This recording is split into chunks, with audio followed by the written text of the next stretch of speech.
شوربة حامض شلغم من الوصفات الشتوية الغنية بالفوائد. حتى نحضر الحامض شلغم، أول شي على نار متوسطة أضيف شوية زيت أو سمنة أو دهن أو أي نوع تحبون، وأقطع البصل ناعم وأضيفه على الزيت وأقلبه لحد ما يذبل ويبدي يتغير لونه.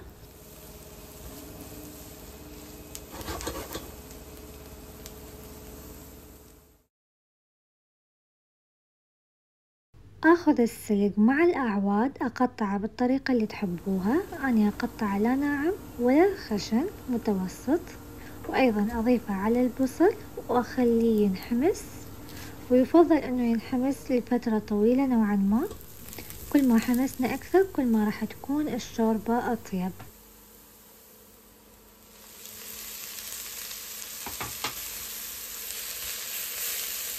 بعدين آخذ الشلغم وأشيل الزواد من عنده وأبقي القشر، أشيل فقط بعض من القشر، ما أشيل القشر بالكامل حتى يبقى محافظ على فوائده، وأقطعه مكعبات أو بالشكل والحجم اللي تحبوه، وأيضا أحمسه مع البصل والسلق، ويفضل أنه همين شوية نحمسه زايد.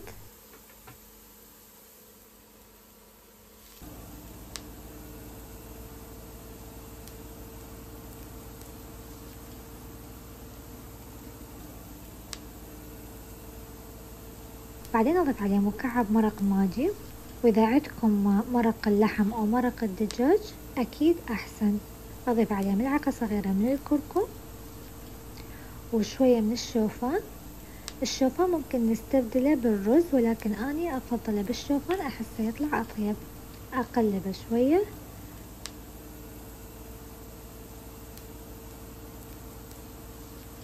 وبعدين أضيف عليها حلبة مجففة وأيضا أقلب.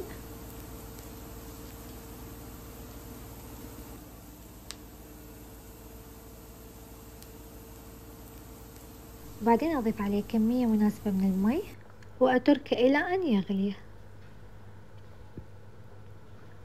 وبعد أن يغلي أتركه على نار هادئة.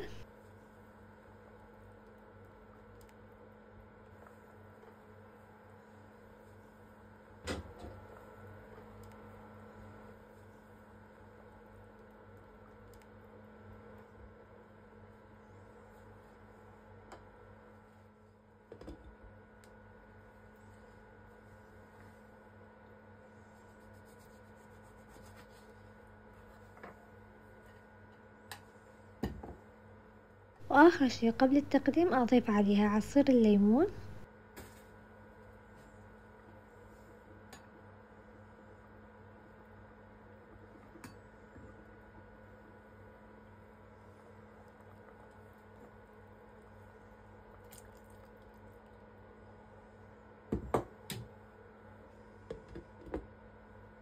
وهيجي تكون شوربة الحامض شلغم جاهزة، وألف عافية.